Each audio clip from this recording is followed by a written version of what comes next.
again. Okay, we're recording. Just for the record, I'm learning a little bit about recording on Zoom here. So I am currently recording straight to my hard drive. Fingers crossed that we don't exceed it with the big MP4 files. But these I end up having to port back through YouTube and then put a link on Canvas once I get that converted. And next time I'm going to try recording direct to the cloud through Highline's own Zoom function, and then I can give you a link straight from Zoom. I think that'll be more reliable. Either way, once you click the button, you're listening. So we're after 8, so I'm going to assume everybody's going to, if they snooze, they lose. So we'll start. Let me pull up chats and things so I can be seeing y'all. Okay. So I'm going to do one last, or we are going to do, actually, there's a difference, one last kinematics 1D rectilinear problem. And I'm going to show you, in case you haven't tried this already, something fun you can do to start if you're taking numerical techniques or you're using some software for things in other classes. To get used to using software as a tool to help you with your problem solving. If you get stuck figuring out how to frame a problem analytically, with pencil and paper and continuous functions, another way to do it is to do it numerically. I'm sure y'all have heard of numerical integration, where you deploy, like the fundamental theorem of calculus and cut up a curve and then actually tally up your dx's as delta x's with a step size and things like that. There's probably you're probably taking or have taken or will take a whole class in that.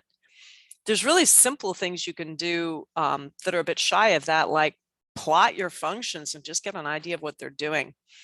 So for this problem, we're going to frame it just to get practice with our acceleration velocity position. And then I'm going to show you how I looked at it on Excel, looking at plotting those acceleration velocity position curves instead of drawing them the way we did with moment and shear, just to show you the power of, sometimes it's okay to just plot things and get an idea of what they look like. And that kind of, if you're finding you're having a brain freeze, there's nothing wrong with plotting functions and getting an idea of where are they trending. Is it concave up? Is it concave down? Where is it zero? Where do things have extrema, minima, and maxima? Because sometimes that helps us get our brain around what's going on. So anyway, this is Hibbler, problem 1217. So if you want to try it or follow along in the book. And this is a nice application. So we got two cars. We got a car out in front. And we got a car in back. And they're speeding along at 60 feet per second in the forward direction, which I'm going to call I hat to use our unit vector convention.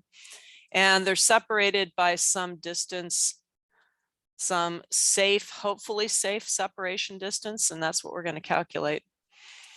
If anyone has taken formal driving training, I'm sure you're familiar with the safe distance. Things like, you drive along behind another car and you count the number of seconds after you see that car pass something, and you better have counted so long before you pass it. And that distance needs to increase the faster you're both going. That's something you may have learned in your driver training. So this is kind of a proving that our driving instruction was spot on. So there's, I don't know, like a dog runs across the road. There's a dog or some kind of animal that you didn't want to hit out here in front. And the front driver sees it, and immediately this guy starts decelerating negative 12 feet, 12 feet per second squared.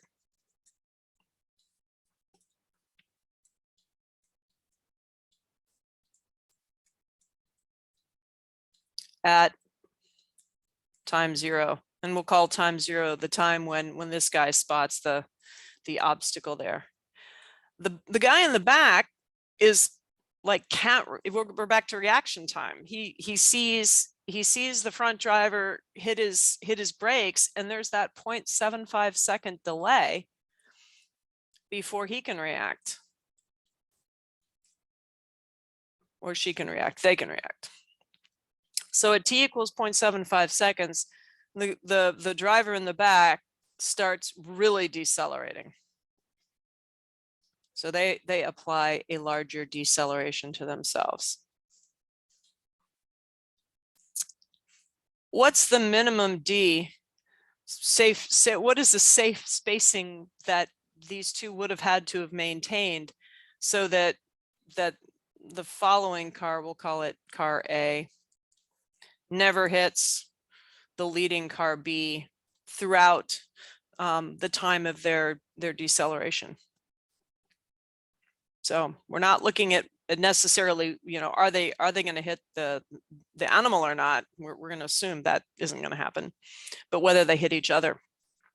So now we have two things moving, and this is really a bit of a relative motion kind of problem, even though it's not in the relative rates section.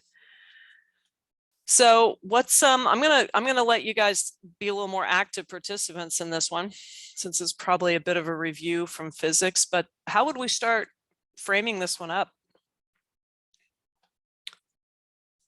What is it?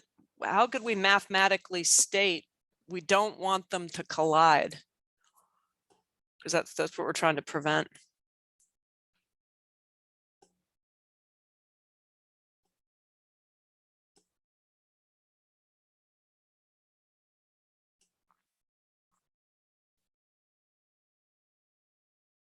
Any thoughts? Henry? Yes, ma'am. I saw your mute go off. Yeah, I was kind of thinking about finding the time that the first vehicle took to fully stop. Okay.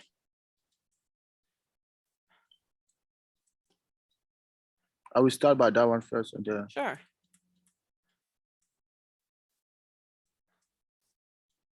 All right, cool. Let's try that. I mean, it's certainly helpful. And it'll allow us to, it'll force us to write some equations of motion for car B. Anyway, so let's see. So car B doesn't have any delay. It's got a continuous deceleration over time. So we can say acceleration for car B is using positive is to the right. So that driver has negative 12 feet per second squared. Car B's velocity at any time is negative 12 feet per second squared times time plus 60 feet per second.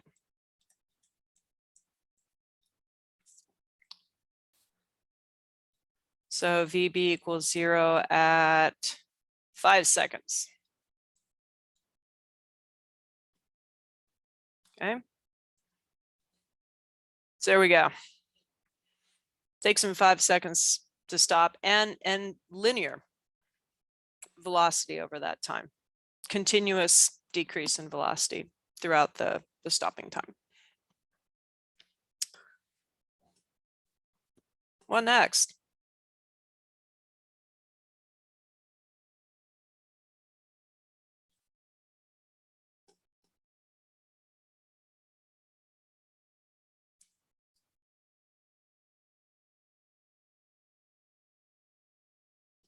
You say VB or say VB equal 5 seconds?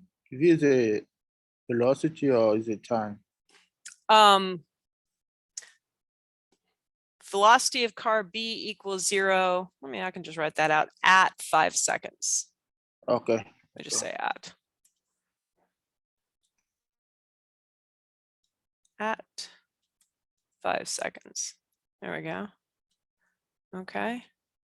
So what else could we do to say something about what these guys are doing that might get us to our safe stopping distance? Okay, so you want to write some expressions for velocity of A at any time? Let's do that.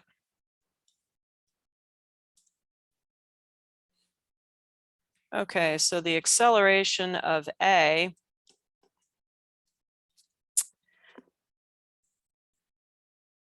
it's 0. We got a piecewise continuous function here for t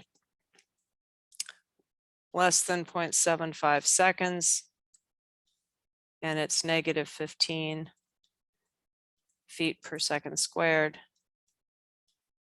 for t greater than or equal to 0.75 seconds. So now we need to do the funky thing with velocities and time offsets to basically include that piecewise function. So let's see, velocity of A. Well, we know it's going to start. We've got our initial condition of 60 feet per second. And we're going to subtract 15 feet per second squared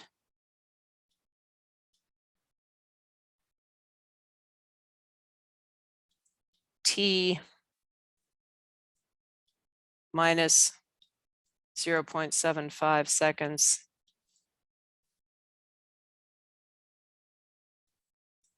for t greater than equal to 0.75 seconds.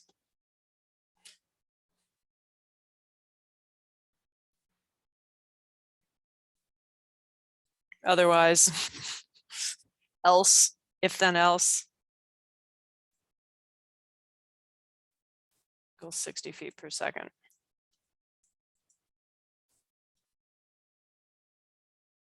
So if I was going to draw velocity versus time for car B,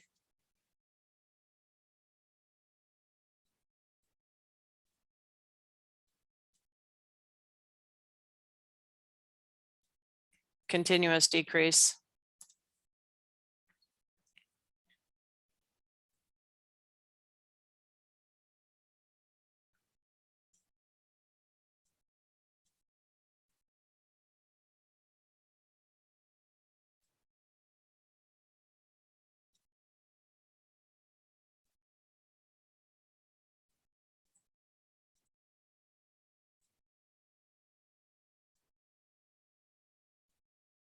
Feet per second. So for this guy, VA is going to equal 0 at 0.75 seconds plus 60 feet per second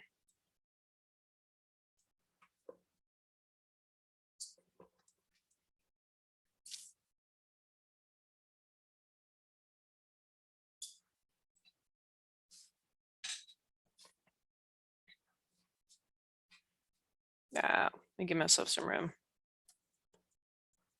Whenever the rest of the equation equals 0. I'll say deceleration time.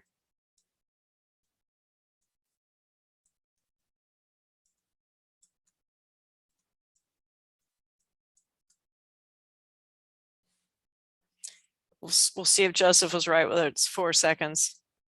Probably is. Okay, so from the time we start to decelerate, VA starts at 60 feet per second. And then we're going to impose our deceleration.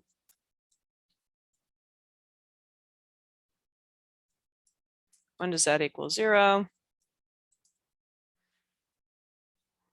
So we should have 4 seconds from the time we start decelerating. If we solve this equation, 60 feet per second at the time car A hits their brakes minus their deceleration rate, their acceleration in the negative direction, times the time to decelerate. If we solve for this time, we'll get 4 seconds. But from the time the clock started when car A first saw the dog, it would be 4.7. So we've got, running out of room, VA equals 0 at 4.75 seconds from kind of the initial time, as opposed to VB, of which only 4 seconds is being used to decelerate. Excuse me, Professor. Mm-hmm. I mean, I was very confused at first. Like, you literally mentioned VA16, VA0. So can you like try to put like the initial, like a V final and V initial, whenever, just to make it easier for the people who's gonna watch the video? Sure. Thank you. Sure. Okay. So we're looking over here, and I can just go back and forth. Okay. So we're looking at, basically our second question. We're kind of working this together. Joseph said, "Hey, let's look for when does car A, the following car, have a zero velocity? When does it stop? How long does it take to stop?"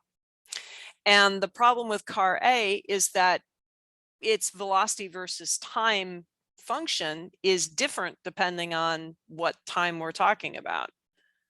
So for t less than 0.75 seconds, VA is constant velocity. It's not changing with time. And that corresponds to this portion of the velocity versus time curve. He hasn't hit his brakes. He's just continuing to travel at 60 feet per second. But from t greater than or equal to 0.75 seconds, now we start to decelerate. So we can say, we'll call it t delay. We're told is 0.75 seconds. So remember, we're looking for the total time for car A to reach a zero velocity, to stop, their total stopping time. So once the person hits the brakes, we're into the time that they're going to decelerate. So at that point, their velocity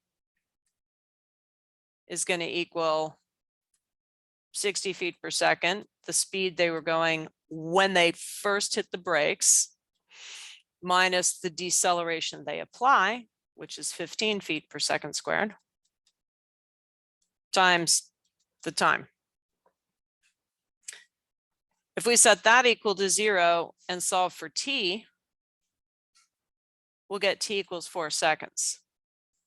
So that's how long it took car A to come to a stop, applying their 15 feet per second squared deceleration from the time they hit the brakes. So we can call this t deceleration. So t total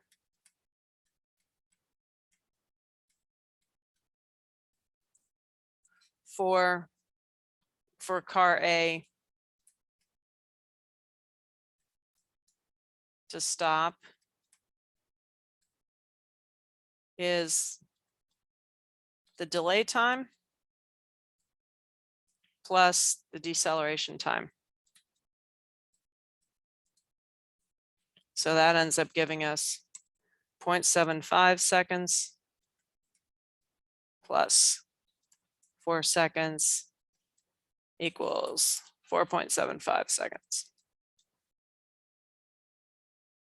Does that clear you up? Yep. All right. So I'm gonna start a tally somewhere of stuff we know. Maybe I'll write it on the little graphs. So we have I'll write it with the graphs. Never mind. Just start fleshing these out. I'm gonna make this slope seem less.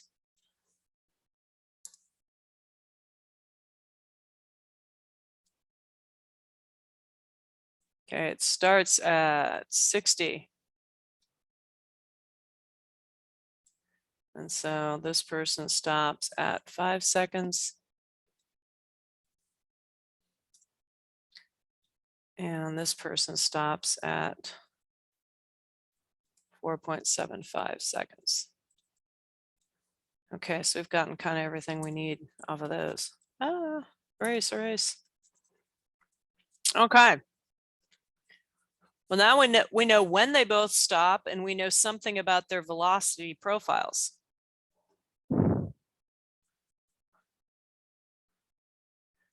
And I don't know, but you know, I can already see that, boy, if we didn't have that delay distance, look, during this initial 0.75 seconds, you know, VB, he's slowing down and VA is staying level.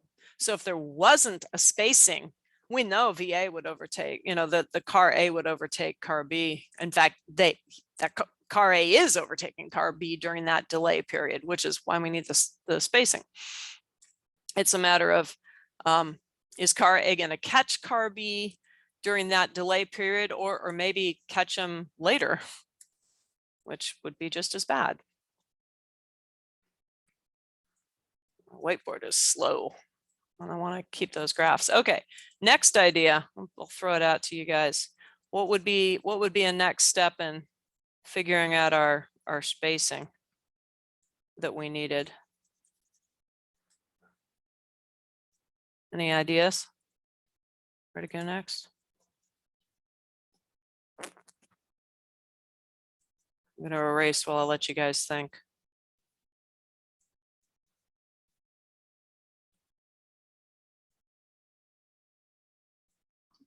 So yeah. How much they moved. Position. Okay, great. We knew that was going to come in there sooner or later.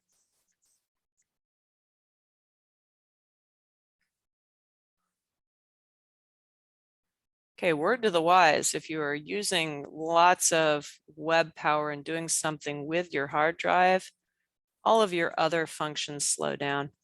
So I'll talk while I'm erasing. I have a question, ma'am. You bet, I'll answer it. So in order to find how much they move, you're gonna do like a separately, like for car one and then add it up at the end? Pretty much. We can start tallying up distance and adding it up just like we did in previous problems. Mm-hmm. So we're gonna integrate with time, again, expressions for velocity, and see how far things moved. And yeah, I like your suggestion. Let's look at writing a position for distance moved by each car just in that delay period where we know the velocity is different for car A than it is elsewise. So the distance that car B moves at any time actually is going to be its initial position, which is 0. When we can basically integrate our velocity expression. So we could start, when we go back to, let's say, for reference here. So our velocity was our initial velocity minus, oops, that was 12. I'm integrating on the fly here.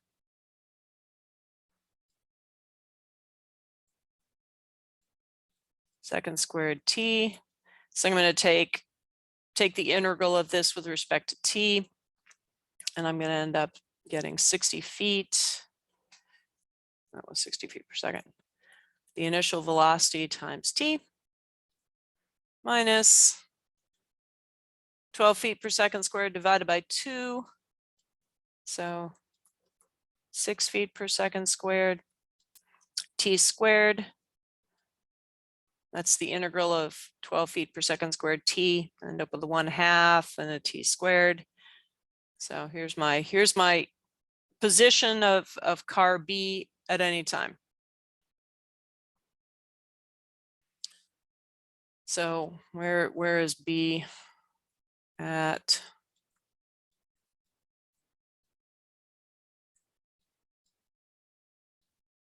Anybody want to calculate that?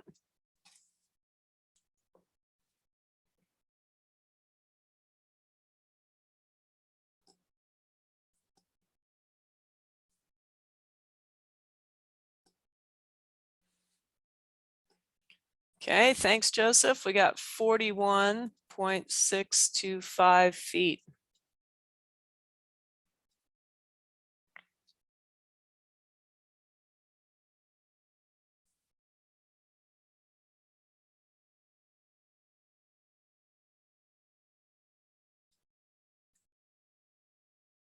Concave down.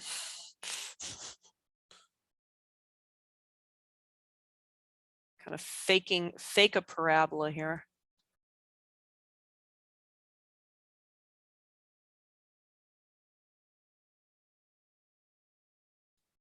Curvy. Okay. There's our. Okay, so meanwhile, the following car, we had a velocity of just 60 feet per second during that initial time when there was no deceleration being applied. So we're going to travel 60 feet per second times time. So x sub a at 0.75 seconds is going to be what? 45. All right, so we just verified that without, we would have needed at least the difference between these two separation distance, or they would hit before, they would have collided before the following car could have even hit the brakes.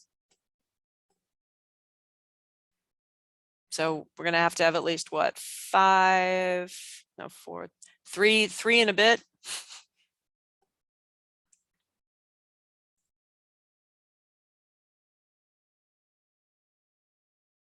Yeah, 3 point, thank you. All right. So let's do a little position tally.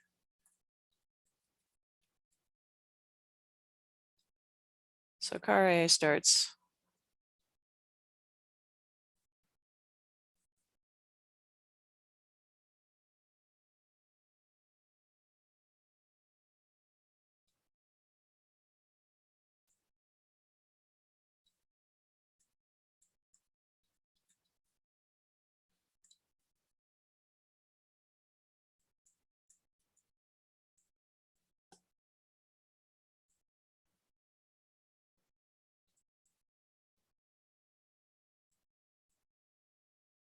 feet. So you can see the effect of this, the starting at a safe spacing distance means this parabola, which is this expression, if we add some distance d, what we're going to do is lift that parabola up.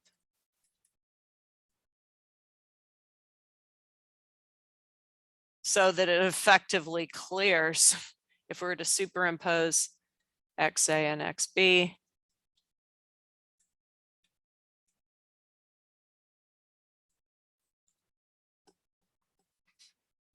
Otherwise, they would have already hit.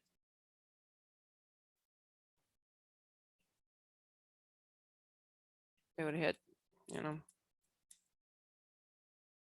somewhere in here probably. and we could solve for the time they would have hit. So I don't want them to hit.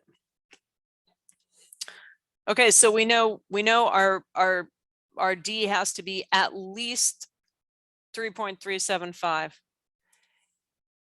Is that our answer? Is that the minimum distance we need?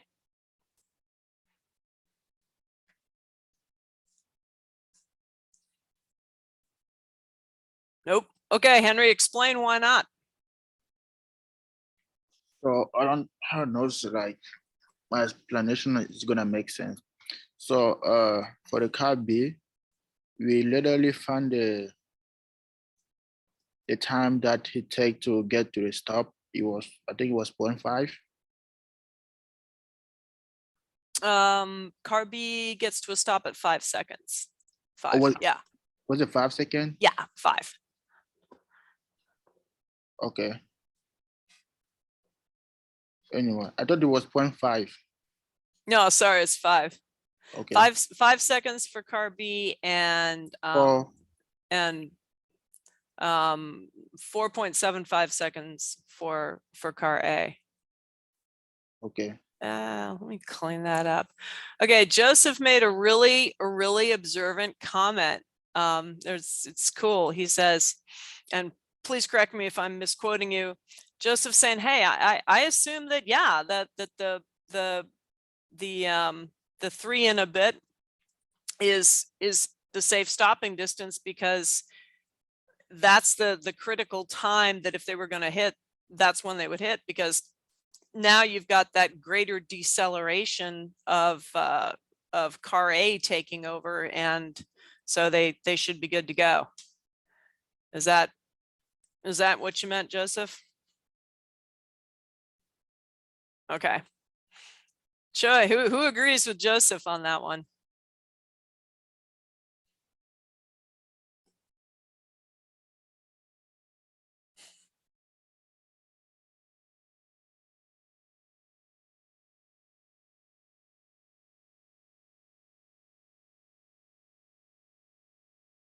Dead silence.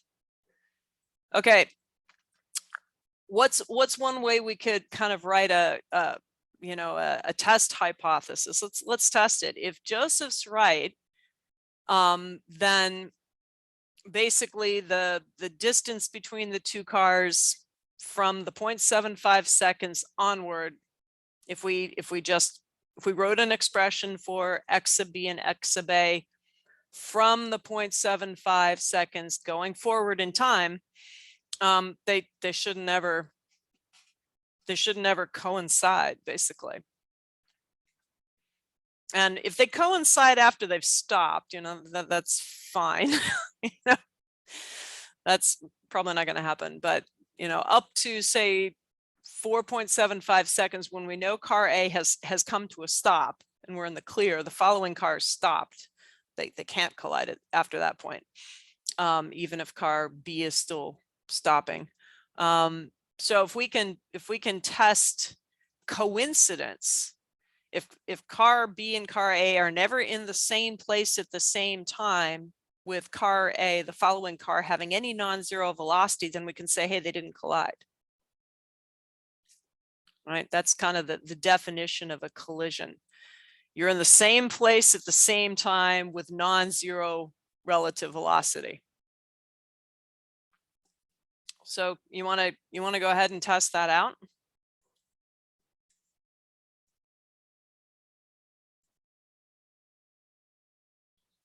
Okay. I'm going to clear some space.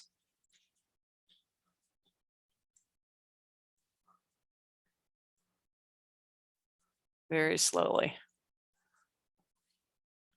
I'm tired of waiting to clear space. I'm wanting to write some equations here. This is really frustrating. This is like being in the classroom live with a whiteboard and having the erasers not work. Good enough. We got enough space. So I'm going to repeat my position for car B at any time, because that was easy. -6, because continuous deceleration. Make sure I get it right. T squared minus plus 60. There's my blue parabola. Feet per second times t plus rd, and car A is going to have x sub a during the delay period plus x sub a decelerating. So this was 45 feet. So from the time we start decelerating, we're going to have negative 15 feet per second squared times t decel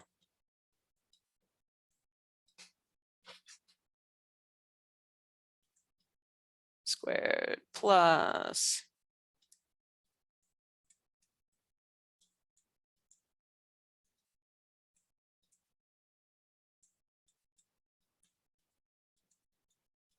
this is t decelerating.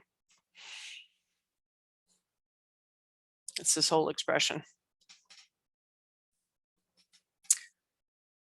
I think it's negative. Okay, so Joseph, you changed your mind. You think that it's 7.5 feet distance between? Read in the chat. Oh, thank you, thank you, thank you. Woohoo! Integration station of the nation. Much, much, much, much thanks. It's one of those days when we just can't integrate. Woohoo! Excellent. Yeah. 2 comes down, multiplies, get 15. Yes, we can integrate a polynomial. Thank you very much. It happens. It's a good reason if you're on an exam or something, is a good example. When you integrate, just take the first derivative, make sure you got the integral back. When you're moving fast, it's a really easy mistake to make, case in point. So thank you. This is, by the way, this is the kind of mistake that your homework partner can catch when you're doing the homework. So kudos. Okay, so here's the distance that our lead cars traveled at any time. And here's the distance that car A has traveled. So we have 45 feet during the delay period plus the distance traveled during deceleration. And we got to figure out how does t decelerate compared to t from the start of the clock. So, you know,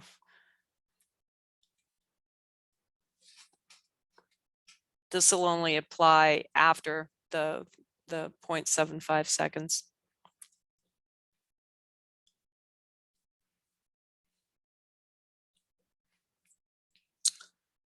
So we want to figure out when does x sub a equal x sub b. So compare them.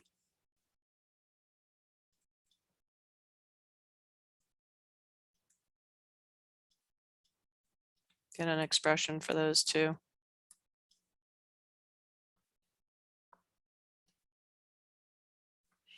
The trick here is to relate, if we wanted a continuous function, is to relate these two together and have it only take place during the time after t is 0.75 seconds. So we can just make that a caveat because we've already accounted for the travel before 0.75 seconds. So we're not going to get like a negative number here. So anytime after 0.75 seconds from the time the dog is first spotted, we can say that, find some room over here, t decel equals time from the dog spotting minus 0.75 seconds. So we can insert that in for here. Multiply it out. I'm going to refer to my notes rather than doing a whole bunch more algebra on the whiteboard.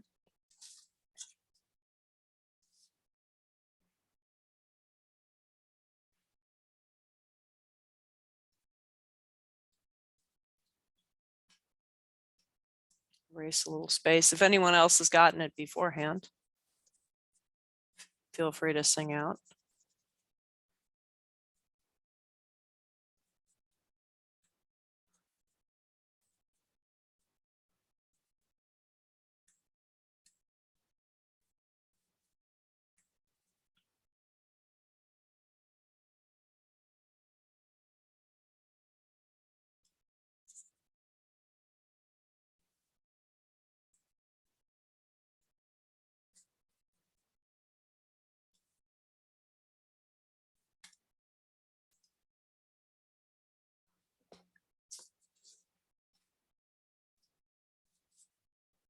So I'm going back, I'll rewrite.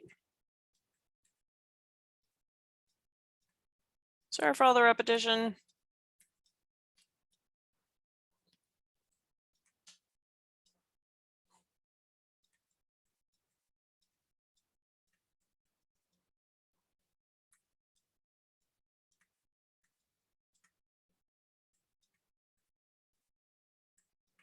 So if we roll in the relationship between the time during car B's deceleration to the time starting from when the first guy saw the dog, which is T, no subscript, we end up getting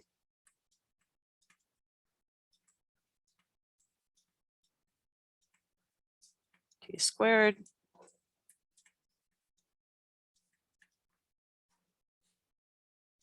that's just multiplying out that expression with T minus T 0.75 seconds in for TD cell.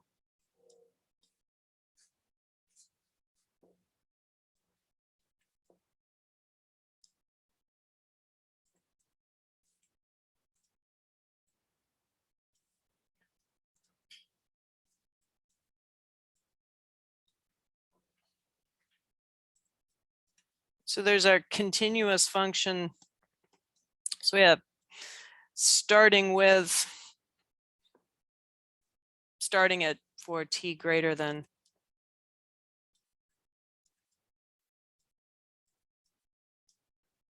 So our path for car A only becomes a parabola after 0.75 seconds.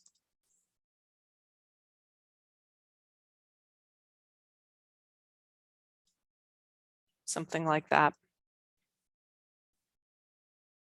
So we got a line function. And then we get a parabola. So we need our B parabola to always stay above the A parabola. We're choosing D. So if we subtract these two,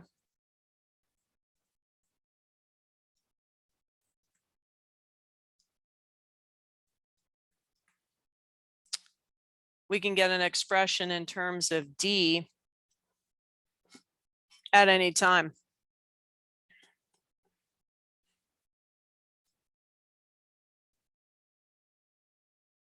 So we're going to subtract, T squared terms, T terms, and then we'll end up with this constant term. So we end up with, this is B minus A, so I'm going to end up with a positive number in front here. So I'm subtracting negative 7.5 feet per second squared from 6 feet per second squared T squared. So I'm getting an expression now for the gap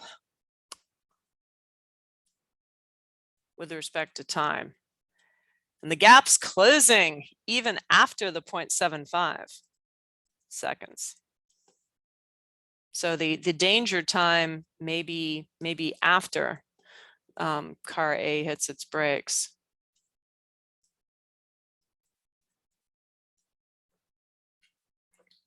Plus, I wrote these out ahead of time to minimize more errors.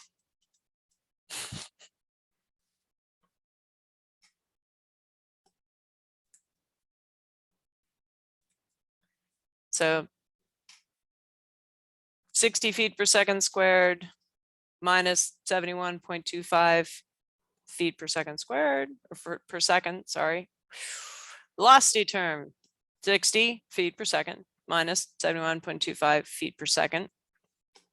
We're going to get negative 11.25 feet per second times t, plus our constant term, d minus a. And a is negative, so we're going to get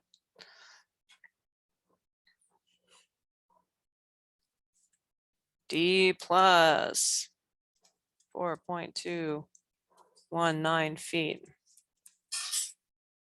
So this is the gap with respect to time. And so it's a parabola too. And this only counts for t above 0.75 seconds, but you know, we've already kind of examined the time before 0.75 seconds. Said, okay, if we have the 3.375 feet gap, we're good. Let's see if we need a bigger gap further on. So all of these equations apply beyond time equals 0.75 seconds. And that's why we have this 71.25. That came from the t delay versus the t from the dog spotting time. That was just inserting that t delay equals t minus 0.75 seconds. Okay, when does this gap, this is the gap at any time. When is that the smallest? How would I go about finding the minimum hint in that function?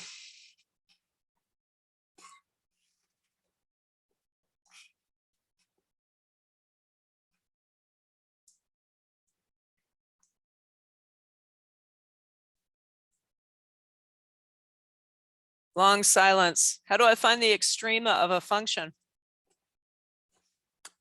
Max and min?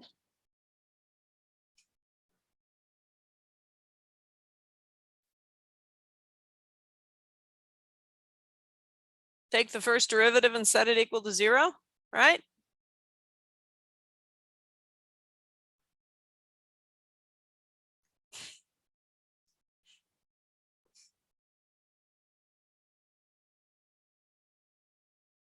Is everybody still awake? So yeah, you got to take the first derivative and set it up to 0. Yeah. Cool. All right. Making sure I hadn't put everybody to sleep with my long erasing times there. So we're going to look at d gap dt equals 0 when. So if you take the first derivative of our gap with respect to time function here, we end up getting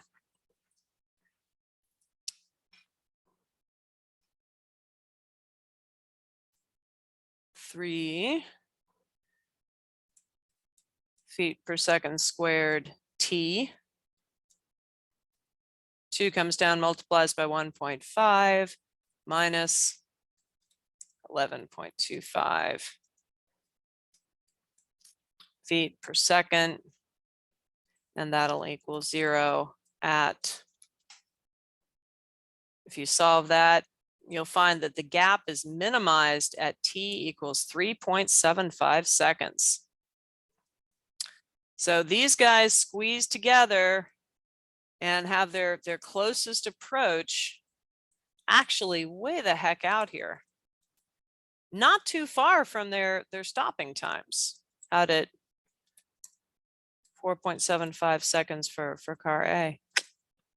Actually, X keeps increasing. That's the problem. So this is the danger time. That's when the gap is the smallest, and we need to adjust D to make that gap non-negative at that danger time. So we can say, you know, the proper D needs to be greater than or equal to XA at the danger time minus XB at the danger time.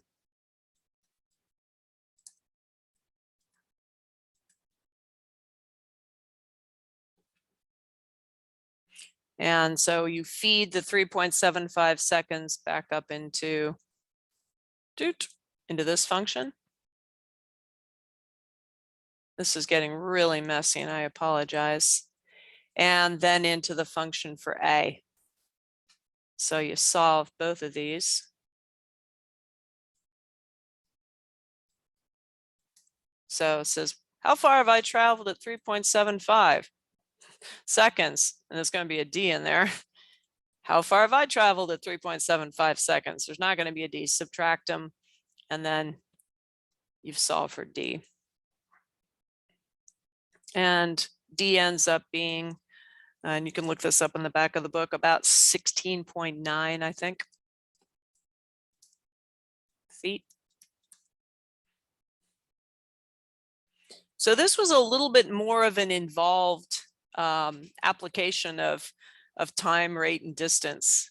We did a lot more than just taking integrals and derivatives of a constant acceleration or deceleration. This involved figuring out what we needed to know and then creating this nice mathematical expression for the gap at any time.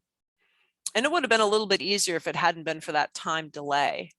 Having this delay that we had to deal with, where we had, you know, we couldn't integrate or create a continuous expression. We had to add the 45 feet and then create, okay, after that, what's our position, so we can calculate a gap. But it's gap function, position of one versus a position of other at any time. And then knowing, hey, wait a minute, the minimum gap is our danger time. That's what we have to set this distance around. And then feeding that back in and figuring out what it is. So say you hadn't come to that conclusion necessarily right off the bat. And you were going down the road that Joseph did and saying, you know, I'm not sure when the critical time is. You know, was the 3.375 feet enough right at the 0.75 seconds, or were they likely to overtake? Was car A likely to overtake car B at some other time? So one other way to take a look at that is to just plot things. So one thing that I did to try to get my head wrapped around this and to show you the power of, hopefully you're seeing my Excel sheet at this point. Yes. Yay. Okay. So I just went ahead and did the same thing I did on the whiteboard, but I did it in Excel. And so I started with a time in column A, which is the time the leading car B, the blue car, sees the dog. And then I created a function for time plus the delay of when, you know, when that's 0.75 seconds for car A to put their brakes on. And I created a conditional, and that creates the piecewise function. I said, okay, this is going to stay 0 because I don't want like a negative number in my equations until the time from the dog spotting is 7.5. Then I'm going to subtract 7.5 from the dog spotting time. And that's what my deceleration for car A is going to operate on. So that little time delay equals time minus 0.75 seconds. This is where I accomplish it in Excel. And then basically velocity, you know, here's our just standard expressions, velocity at any time for my delayed car is again, it's going to draw from the time plus delay column, 60 feet per second minus its deceleration, which only applies if this has a positive number. And then its distance is going to be, you know, 0 starting plus, you know, here's our velocity, excuse me, what I just highlighted is our distance covered during the delay time. So we go back and use the first time in column A because we haven't reacted yet. And then I have the deceleration and I use the delayed time there. And then, you know, car B is easier, continuous function we can draw straight from column A.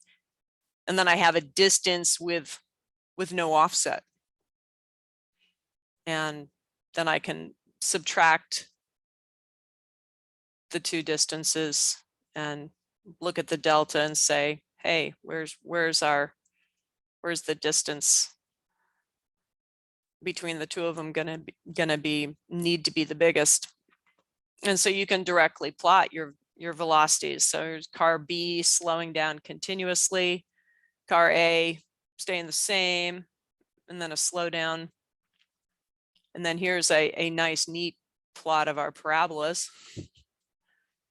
Wow, with no offset. And it's a little bit hard to see. It won't let me, come on, blow this up. Thank you. Up to 0.75. Car A, this is actually a straight line for car A, and then it starts to curve over. So this is not a parabola all the way through. It's linear down here. And then if you subtract these two, the gap, and you say, okay, where's that gap going to be the biggest? It's not really the biggest here. It's actually the biggest here. So if you make a plot of the gap function, that XA minus XB, it's like, wow, boom, here's the maximum right at 3.75. So by plotting the distances, knowing, hey, I don't want these to coincide. When is their closest approach? Or when does the gap need to be the biggest? You can spot that if you just plot what you're looking for, and it just jumps right out at you. So it's a little bit of a tool to get your arms around a problem that doesn't seem obvious, or if you keep getting lost in, wait a minute, what am I offsetting and what am I subtracting? This just seemed like a neat idea to say what's really happening and get a graphical view of things. And when you do it in Excel or you do it in any plotting software, it's quantitative. So you can actually see real numbers instead of trying to sketch it. Okay, so I think we've kind of flogged this problem to death, but these were, Hibbler's got some other problems of this type. So I would highly recommend you practice these, because this is really a good applied example of our real simplistic constant acceleration, velocity, position. Real simple concept, rectilinear motion, constant acceleration, but what can you do with that? We didn't have to use cylindrical coordinates or anything, and we solved an important complex problem. And we figured out where all of those rules in driver's head came from too. Does anyone have any questions about what we did?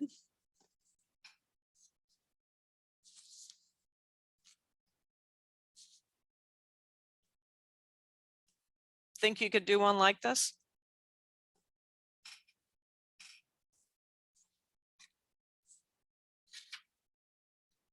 Maybe.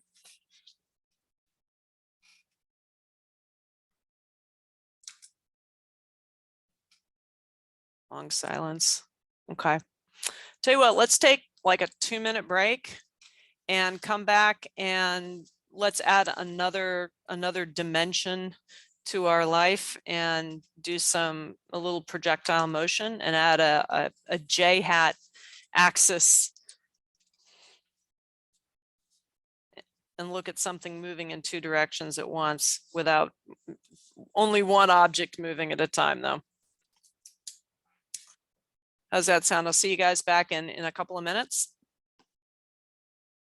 Great. Okay, coming back and sharing. Great, sharing the whiteboard here. So I'm going to move on to some practice with constant acceleration in one of two coordinate directions and motion in both. And I'm sure that everybody is used to this in the context of projectile motion. And anybody know the kind of the hallmark of projectile motion? What if somebody says, oh, this is a projectile motion problem? What acceleration should we assume we have, and in what direction is it going to be applied?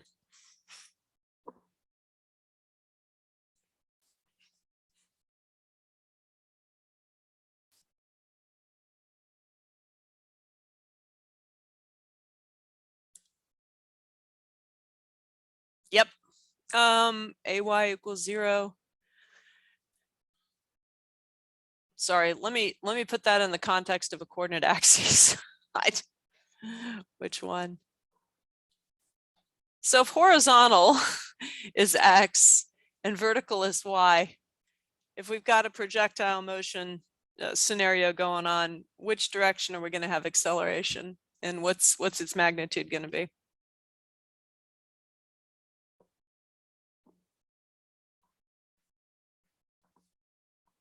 Or tossing something in the air, or something's falling and moving, and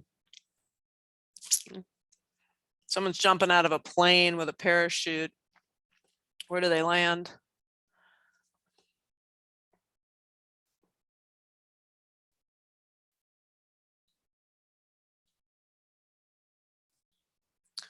Gravity. And it's pointing down.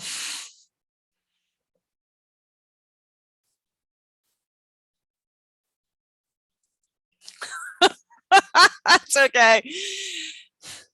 We're not going to fall sideways. That's cool. Okay. So that's acceleration, usually, you know, in one direction by default, one orientation, no acceleration in the other direction, everything else goes. And these problems, I think, they're more classic what we're used to in terms of, okay, you know, integrate twice, throw in a couple of initial conditions, and I can tell you everything that happens everywhere. Now, bear in mind, we could have that same kind of scenario we did with the cars, with like two things colliding in the air. You know, is there X and Y position coincidence? So if you think of, I don't know, like two planes, you know, shooting at each other or something, and you have a projectile coming from one with an initial velocity that's equal to whatever, you know, was the tangential velocity of the plane. You could set up the same thing in two direction in 2D, and then you just have that gap being Pythagorean of an X, XA, XB, and YA, YB. But you could set it up the same way. So for all we know, that's how like targeting software probably works, is solving these equations maybe on the fly in 2 or maybe 3 dimensions. So no, we're not going to do that in this class, but we can think about it, how that might happen. So let's just get some practice with a very simple 2D projectile motion. I'm looking at Hibbler 12-103. So we got a fellow standing on the ground, and he tosses. Let me give myself some room. These should look real familiar.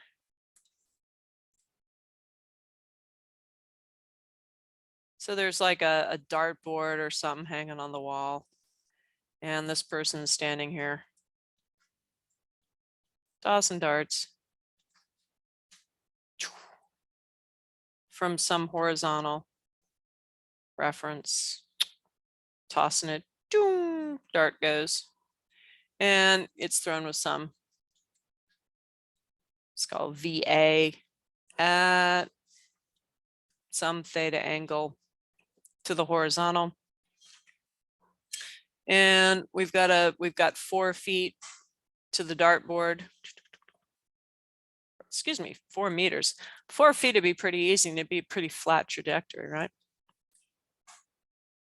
4 meters to the dartboard.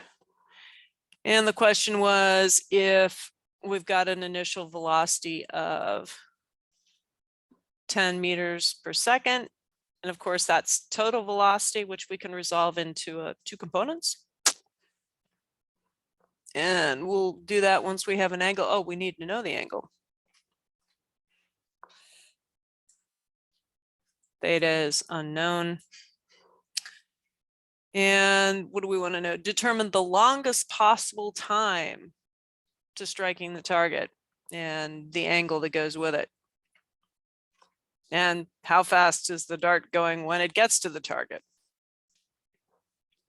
Oh, wow. Fun. If you've tackled these, this one actually, I worked some of this out beforehand. This ends up involving a trig identity or 2, which is kind of fun. So we can start with our equations of motion. So we can at least look at this one as VAX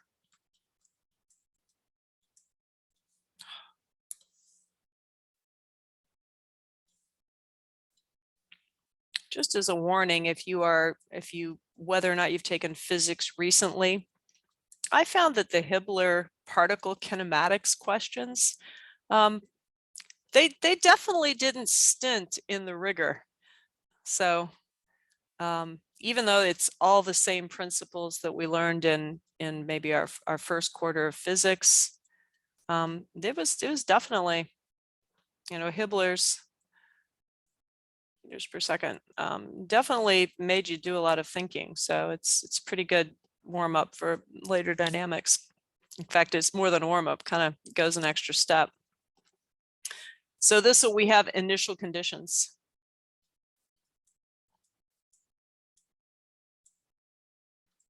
And we have an initial position we'll call this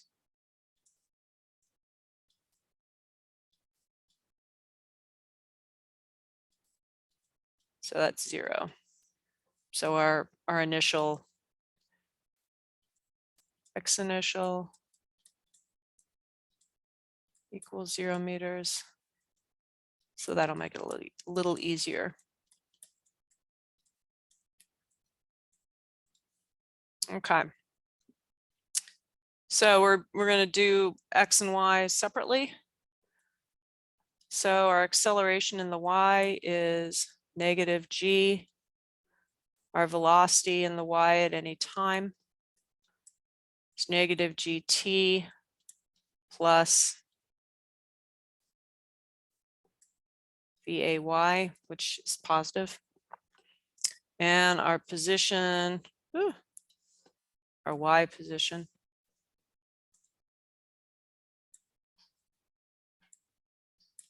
it's -g over 2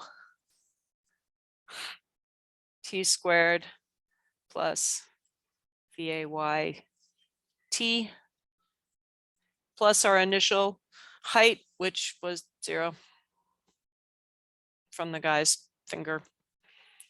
Acceleration in the x is 0. So our velocity in the x at any time is just going to be VAX constant. So our x position at any time is just VAX times t. X position was 0 initially at t equals 0. So let's see, we need to know, now we need to start invoking times of interest. So what did we want to know?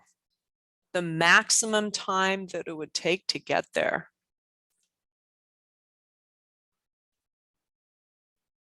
The longest possible time when it strikes the target. Sounds like we're going to be making a function and minimizing it again.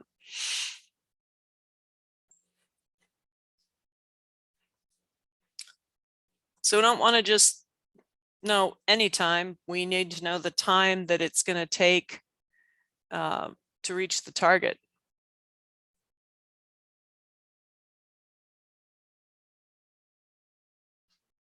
That's an easy place to go looking for it.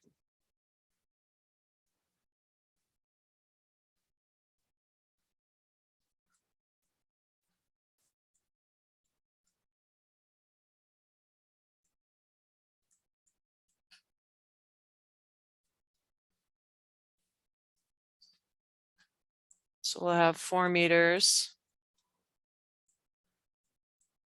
equals 10 meters per second.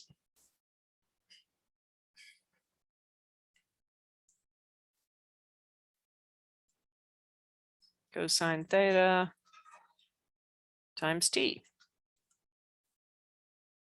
Two unknowns, one equation.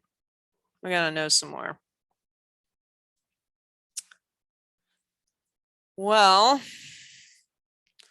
let's relate position and time with this expression.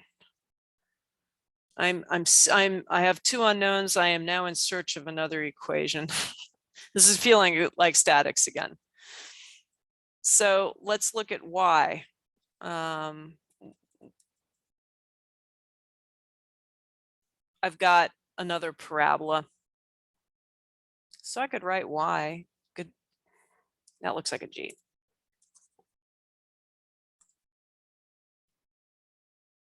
Y equals, I'm going to factor out a t. And then I'm going to be left with a negative g over 2 for my correct integration plus VAY. This is just this factored.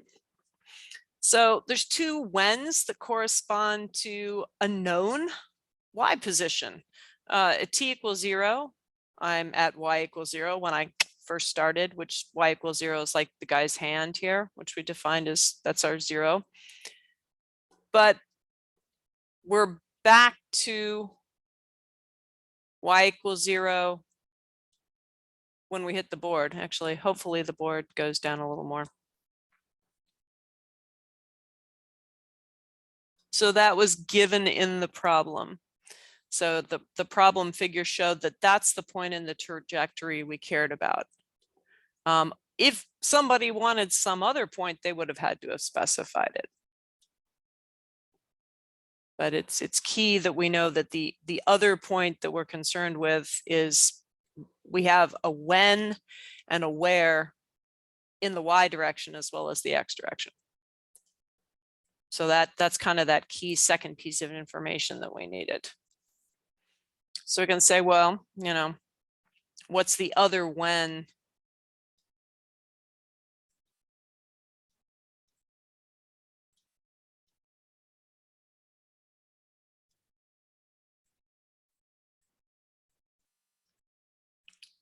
Either t equals 0 gives us 0, which gives us our initial condition. That's reassuring.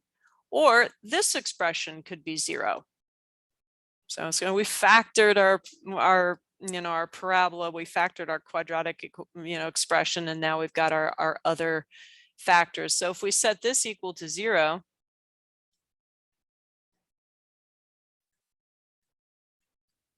equals 0 at time dart, call this position B.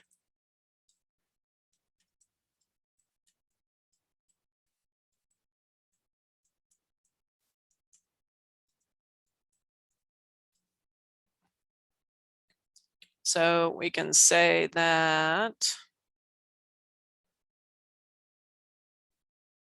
negative g over 2t equals negative VAY goes, from this equals 0.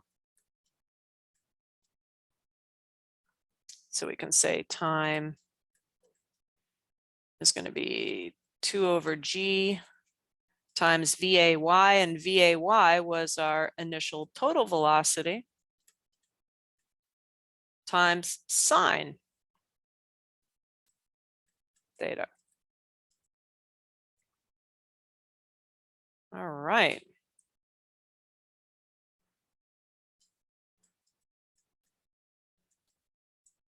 Equation 2.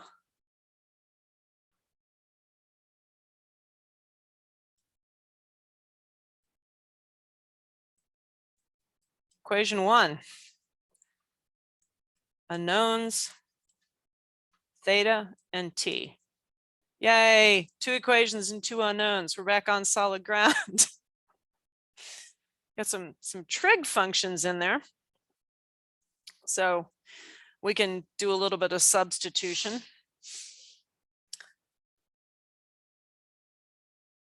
So we can actually solve this with a bit of substitution and a double angle formula. So if we substitute this t in here and then write the expression out, we get a 4 meters equals 10 meters per second squared times 2 over G times sine theta cosine theta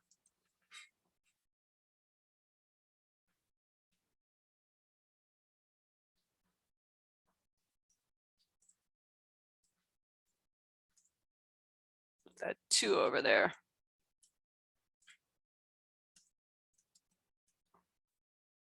This is our get out of jail free card with the math. Is to go, aha, thank goodness.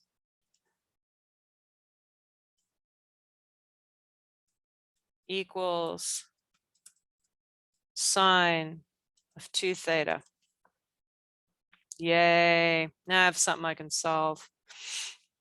The other thing is do a quick little unit check. Gravity is going to be in meters per second squared, and it's in the denominator. And I have a meter squared, second squared in the numerator. So if I did a quick units cancel, I'd find that this term would end up being in meters, which I need over here. So that's always a good idea to check yourself and make sure you're, you didn't flip something when you rewrote it. Do a quick units check. Kind of like taking the first derivative after you integrate. Make sure you get the integrand. Always a good thing. So we end up with, we can solve for, basically rewrite this. I'll just rewrite it out. 4 meters equals 100 meters squared per second squared over 9.81 meters per second squared times sine of 2 theta. And we solve for theta, just basically move terms around, take the inverse sine, and we end up with a theta equals 11.55. As it turns out, there's actually 2 angles that will satisfy that relationship.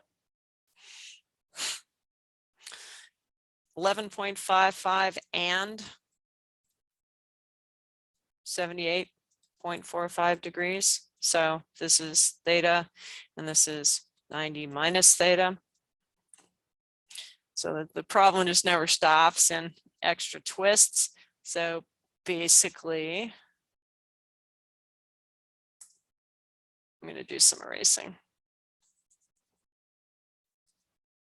You have 2 different arcs.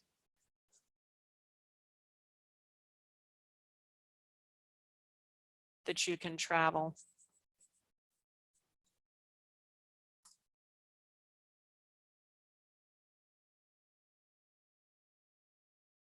So here's the board, and we're gonna this position B on the board. Here's where we threw it. Here's the horizontal. So you can either do kind of a flat trajectory for our 11 point, call it 11.6 degrees, or you can go up really steep and come back down.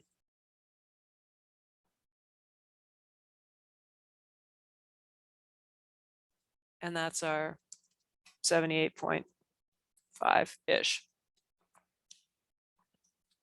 And the reason mathematically that we ended up with those two is the fact that two different angles will satisfy this coming out of this relationship. And actually, it comes out of the fact that the sine 2 theta is sine theta cosine theta. So if you put either 11.55 in or 78.45, you'd get the same thing, because basically you'd end up with the same product. You'd get, you know, one value for one, different value for the other, and they just switch. And so their product's the same. So the fact that the product of sine and cosine is the same for any angle, or, you know, its complement within 90 degrees means that you've automatically going to have two answers to this problem. A lot of cases we'll have two answers. If we're solving for a quadratic equation, there'll be two roots, and if they're both physically valid, we might have two answers. This time it's because of the, you know, the nature of this trig function that we ended up solving for, that we get two arcs that'll bring us to the same point. Obviously, the one that goes the longer path is going to give us more time. So if we plug our bigger angle back into our two equations, we're going to get a time that is different when we run back through our equations for time and theta. And so we're going to use our longer path angle to solve for that and walk through it that way. And the problem asked for. And once we do that, we can again plug back in to get velocity at that same time. So I can go back and just step through that. I'm going to take a pause though. That's kind of a bunch of information at one time. How did everyone follow that so far? Kind of this is again a little bit of a twist on our typical projectile motion that we may have learned from physics.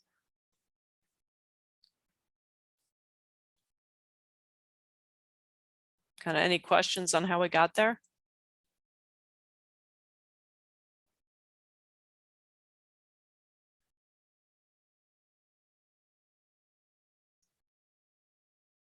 Hearing big silence.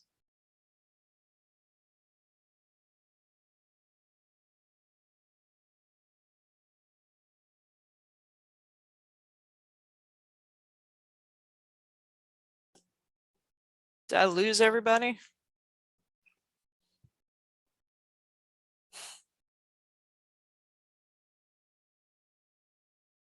Still here? Okay. I'm going to go back and rewrite my equations of motion here. Write them over here. 2 Vy at any time.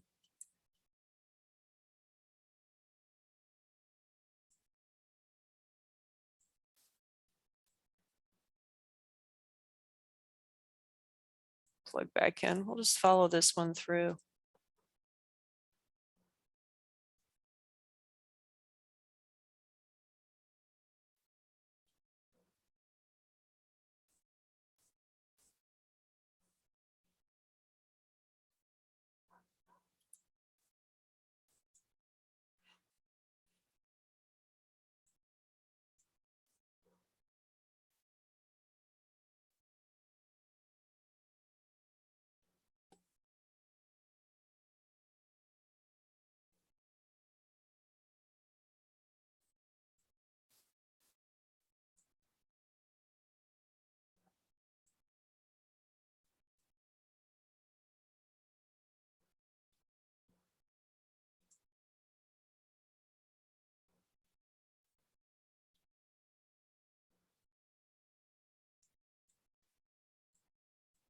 I'm just plugging back in here,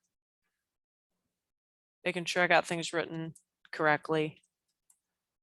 And I'm just going to go ahead and feed back in our angles and just look at the difference in times for that flat trajectory versus the big arch. Because if you go in the textbook, they'll say, oh, we want the longest time. And when you approach the problem, it's kind of, whoops, I need X. It's kind of not really super obvious of like, well, you know, why is longest? Unless you know in advance, oh yeah, there's two different paths. Personally, when I approached the problem, I thought, oh, it's probably going to be some kind of quadratic and I'm going to have two roots. I didn't think, oh, I'm going to have two angles coming out of a double angle formula that give me the same equivalent answer.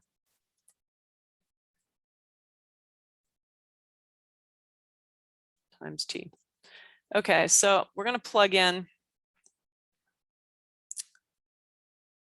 We ended up with our equations, our two equations and two unknowns being 4 meters equals 100 meters squared per second squared.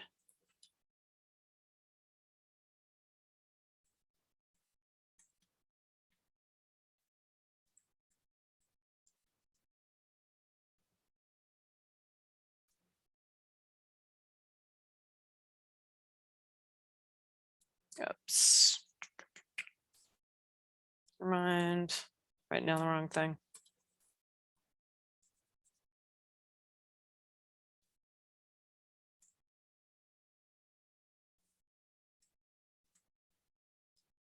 I traveled 4 meters.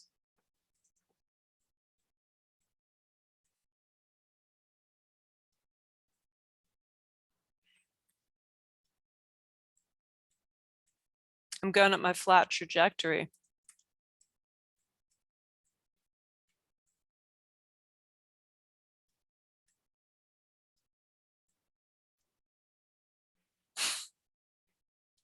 How long is it going to take me to get there? With that 11.55, I'm going to be taking a good bit of that 10 meters per second. So do 10, 11.55 cosine.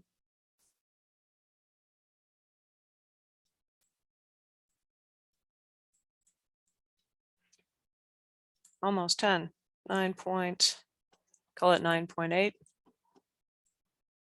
meters per second.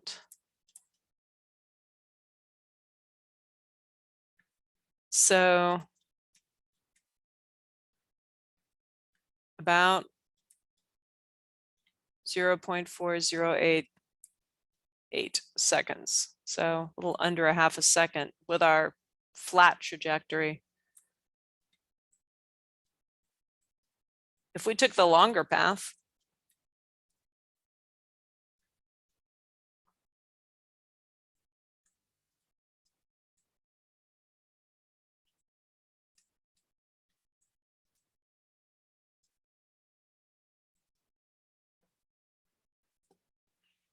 cosine of 78 is going to be way smaller. 78.4 cosine is 0.2, 10 meters per second times. You're going to get a v sub x of something like 2 instead of almost 10. So we have right about 2 meters per second t.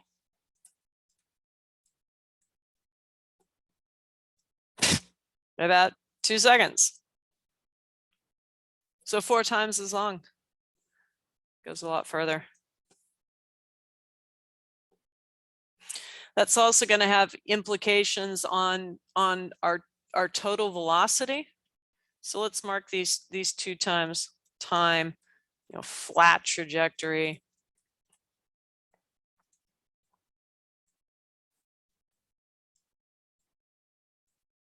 Time long, they lobbed it up. If anyone does archery or plays tennis, these concepts are probably ones you can be thinking about.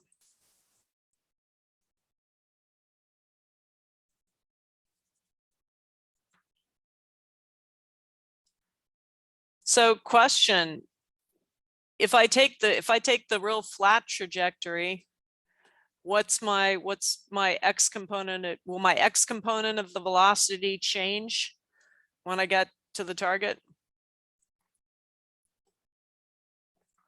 Will it matter?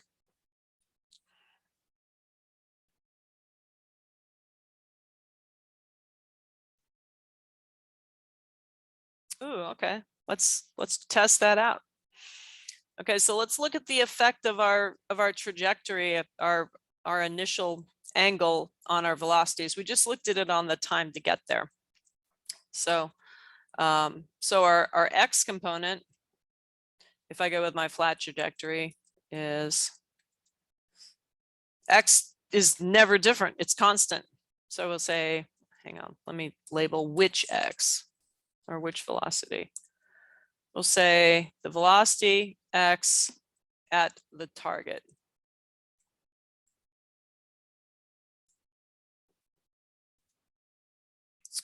X is constant. So we're going to go with flat trajectory, flat. So it's 10 meters per second. Cosine of 11.55 degrees, which was what we just used to get our total time. So that was something like what, about 9.8?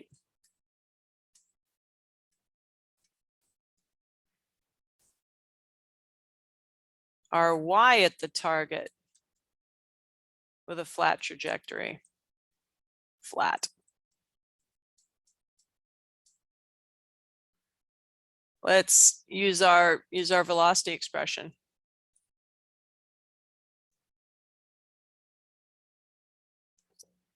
So now we have 10 meters per second sine of 11.55 degrees minus 9.81 meters per second squared divided by 2 times our flat trajectory time. This one.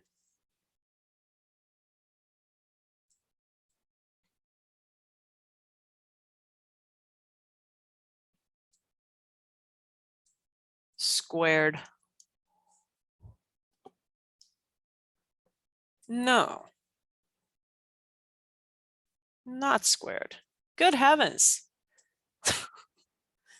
Self-catch. And do a quick units check. Seconds, meters per second. We got velocity units.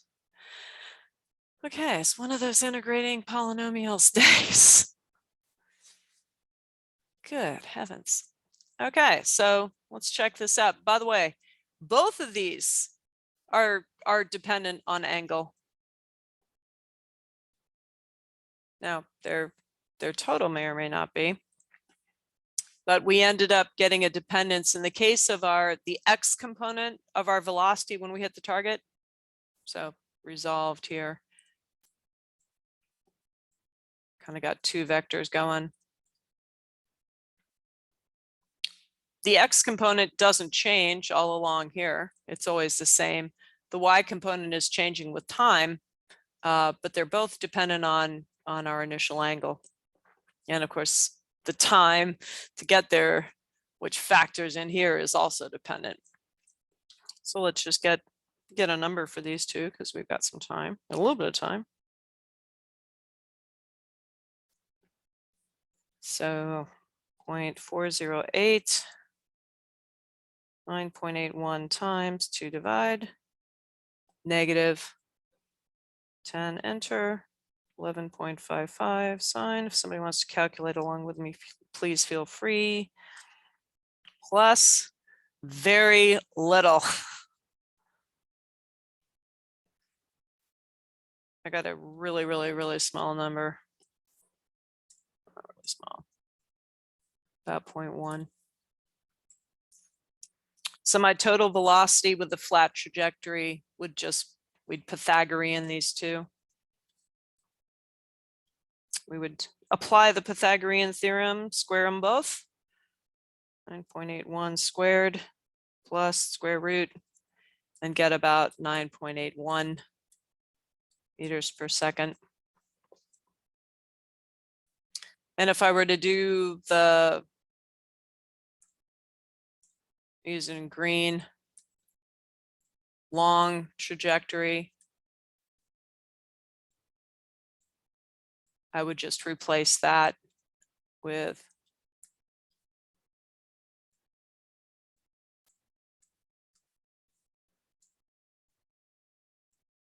(78.5 degrees, and we would replace this with 2 seconds. And then go through the same thing and see if that's any different. We know the X component is definitely going to change.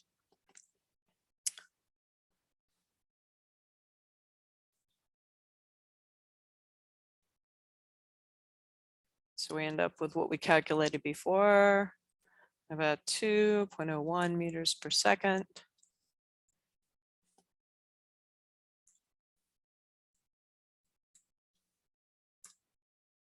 All my math errors. I want to put units on everything. That just gives a good way to check. So sine of 78.4, 10 times, and then we're going to subtract 2, 9.81 times 2 divide minus .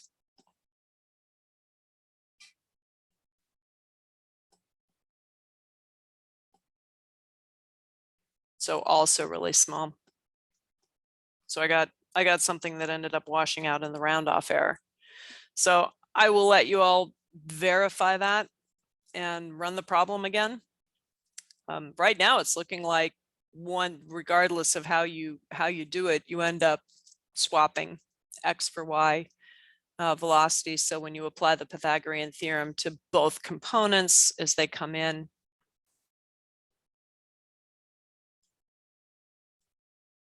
the total vector is looking like it's the same, although I'd go back and check it out in each case. That's, I think, about all you can say about it at this point. So this is another kind of a long twist on our acceleration velocity position. So I'll go back and step through steps. First, which direction did we have acceleration? Only in the Y direction or J hat direction, pointing downward, nothing in the X. So we could start to write equations of motion from that. Took the first time derivative and we got linear expression for Y, we got a constant for X. We threw in our first initial condition, which was our initial velocity, where we also introduced our first unknown, which was that initial angle. Integrate again, get Y position at any time, X position at any time, and with the X position, we drew in our distance here, which was a known. And then we had 2 known points with Y, you know, at the start and the end. And then that allowed us to use our position expressions to solve for both time to get to the target and the 2 valid angles that would get us there. And then beyond that, all we had to do was take the time and angle that went together, the flat angle with the short time or the steeper angle with the longer time, and we could feed that back into our velocity expressions and then figure out the respective X and Y components of velocity that we would get in both cases. So, and then we could solve for velocity at the target in either case, and looked like it was the same. That the Y component just ended up being pretty darn small, which is kind of expected, barring any kind of errors. So, and the clincher for solving simultaneously for the time to arrive at the target and the angle you needed to achieve that, that defined the trajectory, was using a double angle formula. depending on the function you have, you could end up needing any other kind of mathematical manipulation to do that. So whew, that was that's it that I've got prepared for today. I think it's been a bit of a long day, and a little scribbling on the whiteboards. Any questions about kind of the steps that we went through?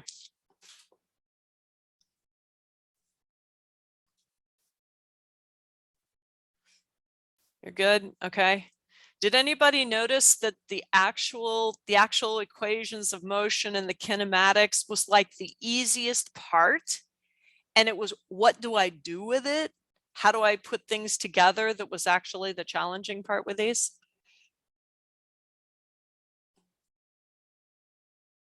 These were really, I thought, good challenges in just general interpreting conditions, you know, engineering word problems. The time, rate, distance, integrals, and derivatives and input of initial conditions was pretty straightforward, but it's okay, what does it mean?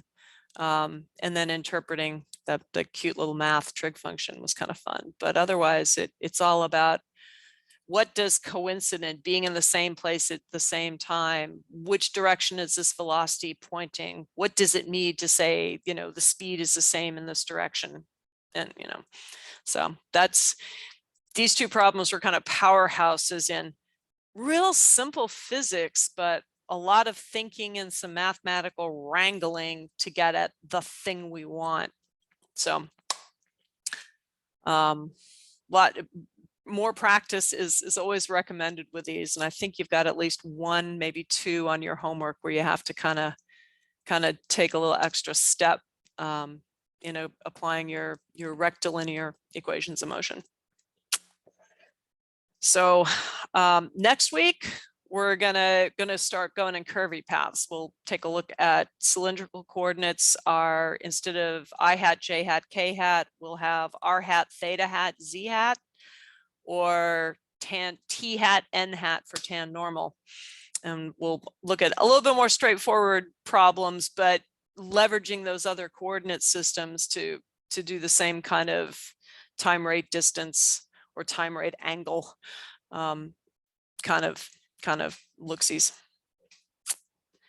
And feel free, if you got questions, if you review this lecture and you get stumped somewhere, shoot out an email. I can try to clarify.